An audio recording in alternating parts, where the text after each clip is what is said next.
Dostlar, 2 adamlık Hyundai Coupe düşüptü pazara. Duruşlardan ama Svetlerem özün duruşlardan ama tipa sport car.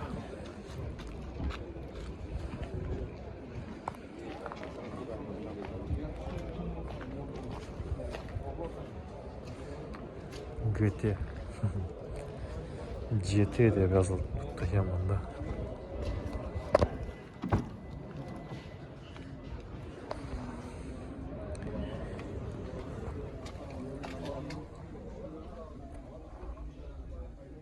Start stop rulla durdu ya. Götür olansı işlerem. Dahşet. Kojinli salon. Eskine maşin.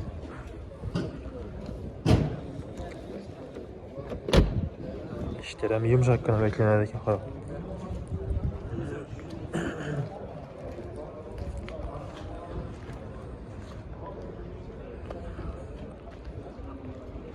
Charlie yönündeyken lekin be. Bula özü 2 işlik ot çıkan şunun, lekin arkasına ötse bağlı, yani 2 adam otursa bağlı. Bulanın motoru 2.4 dedim, şunun ot çıkan eken. Mekanik korobkada 500 kors. Yıl önce dedim ne var? 2005 yıl. Probek neçe oldu yürgen? Probek 200'den ötken onda.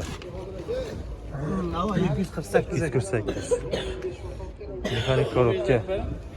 88'lik. Bizinde? 180.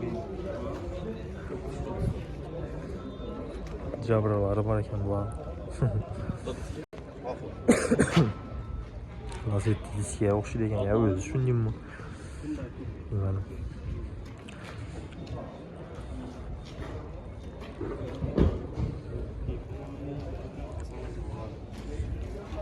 Lükan babam dostlar ya.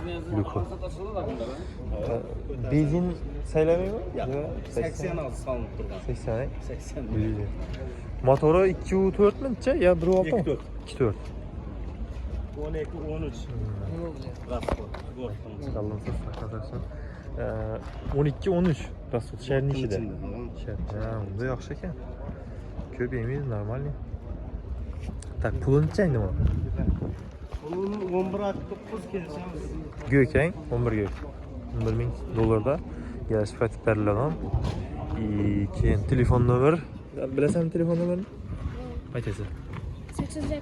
88 480 580 ha 580 33 34 33 34. Yani sağlığa çıkıp yaplaşık görüp alarasın ana. Şunu keyifli adam olsa yine alayıp kaydak görüp alarasın ana. Arkaya öte oturttu hazır. Sivetten dım çağırlı. Sivetlerden.